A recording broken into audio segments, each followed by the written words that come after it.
And Mecole, this is your first NASCAR race. Yeah, my first race ever. Great. Let's talk about some Chiefs players out and about at an NBA game and also at the Kansas Speedway for a NASCAR race. Look at some top primetime games featuring the Chiefs. Melvin Ingram signing with another team. I know you guys want to talk about that and much more. But first, how about those? What's up, guys? My name is Cole, and I do daily news about the Chiefs and the NFL overall. So hey, sub if you're new. Hit that like button if you want to see me steal a private plane from Patrick Mahomes, fly down to Miami, and talk some sense into Melvin Ingram. And let's get into this news. And to be clear, we will talk about Melvin Ingram here in a bit. But first, we got to start off a little bit lighter because I am a bit irritated about that one. Yesterday, you had some Chiefs players out and about. And first up was Travis Kelce being spotted at Game 7 of the Mavs and the Suns, in which the Mavericks dominated with a final score of 123-90. The Mavericks tweeted out to Mahomes asking if this is who they thought it was, Travis Kelce, this yo man's, to which Mahomes replied saying, "I don't want to talk about how my flight did not take off." Sad face emoji with one thug teardrop on the face. Here's what happened, y'all. Mahomes went to get his private jet, and I already took it to have a conversation with Melvin Ingram. No, I just don't understand what's going on here. Mahomes is either making it sound like he tried to fly commercial, the plane wouldn't work, or his private jet via airshare would not work, and he could not make the game. So either way, sad Mahomes and sad Kelce, who was there left alone at the game by his lonesome. And then you had some Chiefs players out and about at the Kansas Speedway, including Juan Thornhill, Mecole Hardman, Coach Reid, and probably others as well. And Mecole Hardman and Andy Reid had an interview down in the pit, I think it's called the pit, with Fox Sports. And as it turns out, this is breaking news. Yesterday was Mecole Hardman's first ever NASCAR race. Well, would you look at that? Mecole Hardman is out there trying new things. Andy Reid was asked about some of the offseason challenges they were facing, and he said one of the challenges is there's a lot of new faces on the team, but he did a good job tipping his hat to Hardman, saying as a vet on the team, he's definitely been helping with that in the receiving room and is a leader on the roster. Mecole said he's been up for the opportunity this season and is going to go out there to prepare every day and get ready for this season. And I'm not going to lie, Mecole Hardman's biceps look like tree trunks. Homie has been lifting. Andy Reid was then asked, I asked you before about if Patrick Mahomes was a driver, what kind of driver would he be?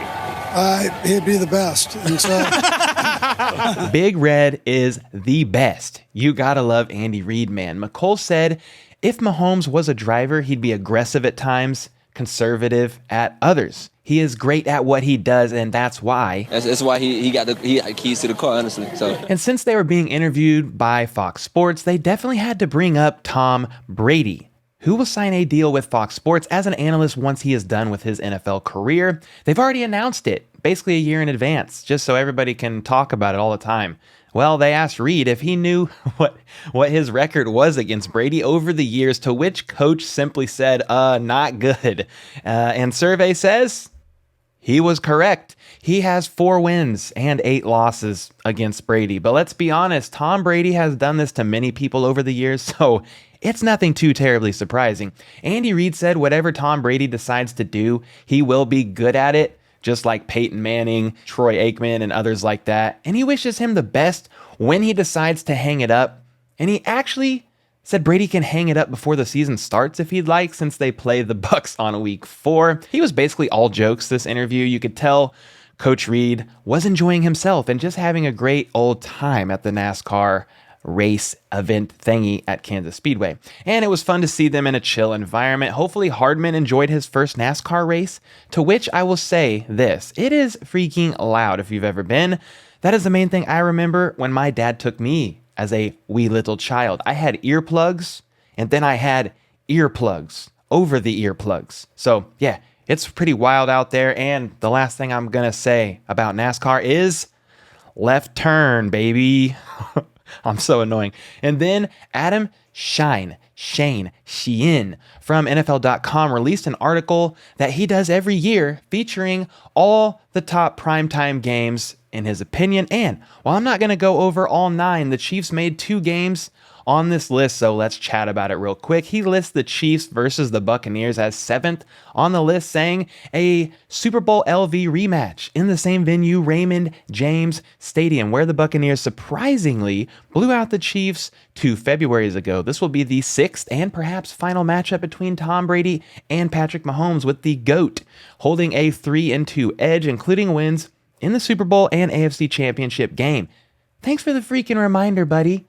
These are the quarterback matchups you crave and save. With the game scheduled for week 4, the Chiefs might still be getting used to life without Tyreek Hill. Meanwhile, Bucs wide receiver Chris Godwin could still be working back from the torn ACL he suffered in December. Regardless, something tells me this contest will feature some scoring. Well, yes, Sir Adam, it will certainly feature some scoring. There's zero doubt about that, and maybe I'm a bit biased here, but this game should be higher on the list. This is 2 of the biggest faces of the sport, and just like Adam stated here, this could be the last time that Mahomes and Brady ever face off, which puts this higher than 7th on the list. So I'm editing the article for you right here and now, bud. And then he lists the Chargers versus the Chiefs on Thursday Night Football as 2nd on this here list, in which he says this: I think the Chargers are the best team in a power-loaded AFC West. It sounds good when I say this on radio or TV, but it'll look foolish if the Bolts don't come to play in week 2 at Kansas City. Well, actually, Adam, it does not sound good when you say that the Chargers are the best in the AFC West. I don't care if you say it on the radio, TV, or when you use your nubby little fingers to type it out in this article. Just wanted to make that clear. Anyway, he then says, now the Chargers did hand the Chiefs a loss in Arrowhead last September, with Justin Herbert throwing 4 TD passes, including the game winner in the final minute of play. Then the 2 teams played in an instant classic on Thursday Night Football, with Patrick Mahomes and company prevailing in overtime, leaving Brandon Staley to answer questions about some controversial 4th down decisions. Oh yes, Brandon Staley, thank you for those controversial 4th down decisions, by the way, because I appreciate that and will forever remember Kelsey calling game on that play in overtime. It was absolutely glorious.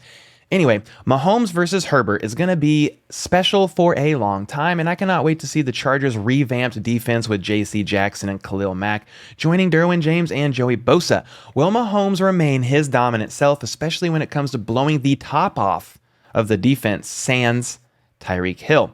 Well, I guess we will find out, won't we, bud? I think the entire league is going to find out that even without Tyreek Hill, Patrick Mahomes is still going to make plays and move the chains. So I was curious about what his number 1 game is, and he listed it as the Buffalo Bills against the Los Angeles Rams, saying, yes! I've been calling for this, begging for this, since the Rams won the Super Bowl. What a kickoff game. What a way to start the new campaign. This could have been the Super Bowl last season, and it will be the Super Bowl in February. Yup, I'm calling it. Let's go. All right, well, that is enough from you, Adam, you little fanboy, but there you have it. Adam's opinion on the top NFL primetime games, which features the Chiefs versus the Bucs as 7th and Chiefs versus Chargers as 2nd. I don't always come off as this trolly, but hey, when you have opinion pieces like this, you have to rebuttal and counter opinions with your own opinion, right? Okay. And then we're going to move on. A lot of you may already know this by now. Sadly, we got to get to it, but we had some disappointing news last night as it was announced that defensive end Melvin Ingram is going to be signing with the Miami Dolphins, in spite of the Chiefs' interest in having him back. So yeah, it's definitely a bit of a bummer here. I'm not going to lie to y'all. I found this out last night at a friend's house when I checked Twitter, and then I was upset for the rest of the night. Jordan Schultz reported yesterday, breaking Fa-D, Melvin Ingram, free agent defensive end, if you wondered what Fa-D means. He is signing with the Dolphins per source. The 3 times Pro Bowler has 51 career sacks with 74 TFLs and 119 QB hits. Another good move for Chris Grier and the Fins. And then Matt Connor says, I find it interesting that Melvin Ingram never once chose the Chiefs after visiting in March of 2021, nor when he signed last summer, because he signed with the Steelers, nor this offseason. He ends up going to the Dolphins. So I find that interesting as well, Matt Connor. Interesting indeed. I was hoping that when the Chiefs offered the UFA tender that it was merely a step in the process of bringing him back on the team, Brett Veach certainly communicated that the team envisioned a potential reunion with the 33-year-old veteran pass rusher. When he was asked about Ingram about 10 days ago, he said, "We don't know where this is going to go. I can say that we would love to have him back and it would make sense for us. But regardless, I think now it at least allows us a chance to have dialogue with them," meaning Ingram and his agent, before they decide to do anything, if they decide to do something somewhere else. Well, I wonder how that dialogue went, because I can tell you this much: it certainly went south, with Ingram opting to join his buddy Tyreek Hill and the Dolphins. But I mean, can we really blame the guy? He's about to turn 34 and spent most of his career on the Chargers. Homie loves warm weather, and even if the Dolphins offered him close to the same deal as the Chiefs, Miami seems a bit more tempting than Kansas City. Let's be honest here. I think the question, though, at the end of the day is always this: do you want money and or convenience, i.e. warm weather, bigger city, or do you want a freaking Super Bowl ring? Because when you come to Kansas City, that's something you're going to be getting a consistent shot at with Mahomes at the helm. So Ingram chooses comfort, convenience, and 0 rings in his career over coming back to Kansas City for another go at it. I don't fault him for it, but man, does it leave our D-line in an interesting place. We do have Frank Clark and the newly added Greek Freak George Karlaftis, as well as Mike Dana. Then we also have Joshua Kando and Malik Herring. But is that enough? Or do the Chiefs still look to add a veteran pass rusher to this lineup? What do you guys think? Will the Chiefs leave it as is, seemingly following the trend of youth over everything? It used to be money over everything, but Brett Veach changed it to youth over everything. Or will they look to someone like Jadeveon Clowney, Justin Houston, which probably wouldn't happen, or someone else? Definitely let me know in the comments down below, because this is the most concerning aspect of the team. In my opinion, the D-line. I'm actually having nightmares about it. It's probably because I dreamt of confronting Melvin Ingram, telling him to change his mind or else, and he threw me through a wall. But anyway, from here, let's end on a lighter, more positive note and look at some of my favorite comments from yesterday's video, starting with this dillweed named Nate Donjon, who says, "How about those Chiefs Bengals AFCL? First off, learn how to spell. What are you, 5? Second, how about those Bills?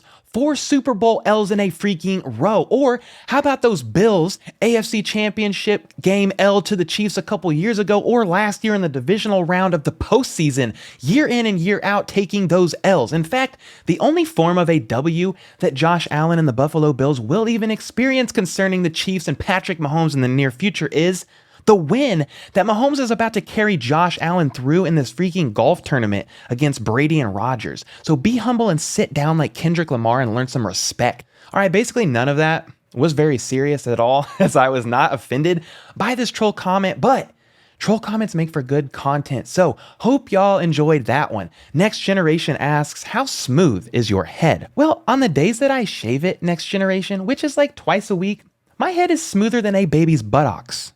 Dr. Edward Karen Killer asks, "Hey man, you mentioned on a video a while back that you do not have season tickets. How often do you get a game in?" So yeah, I don't have season tickets. 1, because they're pretty freaking expensive, but 2, I have 2 kids, 6 and 2 years old, and Sunday is my day off from work, and I try not to leave them for a whole day. I value time with them a lot. So we pretty much try to watch it together, even though my kids at this stage in their life only like the commercials and basically get mad when the game turns back on, to which I tell them, "Please be quiet." And they say, "No, thank you, Dad." So it's pretty fun and crazy on game days. We'll just put it that way. Oh, but to answer your question, I try to go to like a couple games a year, one in the regular season, and then I try to go during the playoffs, but every time I go, they lose. So I don't think I'm going to go to the playoffs anymore at Arrowhead. Huckleberry Rattler says, "Well, I suppose I can officially say that I'm a huge Justin Reid fan. That's one of the coolest things I've heard a player do in a while. I've been following Corey, who was the artist from yesterday that Justin Reid met, for a few years now, and he's a fan that's definitely deserving of some love from Chiefs Kingdom. He's a good dude and his art is awesome." Yeah, you love to see that. That story was awesome to me. Corey actually DM'd me on Twitter yesterday and we chatted for a little bit, and he seems like a really good dude. Maybe one day I can talk him into drawing my face with a beard and we'll do like some like fundraising giveaway or something. That would be cool. But nobody really wants to pay for my face with a beard on it, so I don't know how much we would really raise. Anyway, Eric Stanley says, I have my Chiefs shows that I watch on YouTube, and yours has become my favorite due to your content breakdown. The subscribers growing proves how awesome of a job you're doing, hoping you make it to the top. Keep bringing this Chiefs content, my guy. How about those Chiefs bicep emoji? Look at these little guys. Anyway, man, thank you so much for the super thanks. That was very generous of you. It means a lot to me what you said, and I am grateful that you and like 12,000 others are enjoying this content. And with that being said, to the top we must climb, so let's freaking go. Cody Reams says, seriously, best way to start these mornings. First thing I watch every morning is you. Amazing how you have the energy to be an amazing dad. And the best Chiefs channel. Keep up the amazing work. Sheesh, man. Thank you for that. My wife and daughters mean everything to me. And the reason I'm building this channel and really going for it so hard is ultimately for them. I want to build multiple streams of income and be able to give them the life that I feel that they truly deserve. Steven Sullivan says, love your Chiefs vids, bad humor included. I've been watching from the beginning and looking forward to your daily vids. How about Mr. Cole? Okay, that was bad. But yeah, my humor is so lame that sometimes you just gotta laugh. And I know some of you laugh purely out of pity, but it's pity that I purely welcome. Steven has been here since very early on. So dude, I appreciate you a ton. Thank you for the comment. Matt Gorski says, it's not Bengals, and your channel is the best because it's the most informative and comprehensive channel that's focused on the Chiefs alone.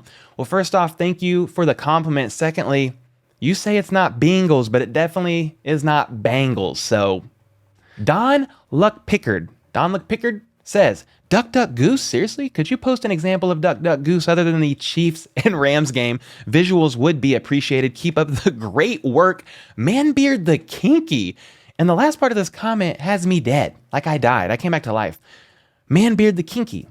Yeah, obviously I was just trolling around about the Rams and Chiefs game because there was like a lot of turnovers in that game, but I do love me a mean game of Duck Duck Goose. Let me tell you what. ManCave1964 says, I have liked, I have shared, I'm a subscriber, now I want my backflip.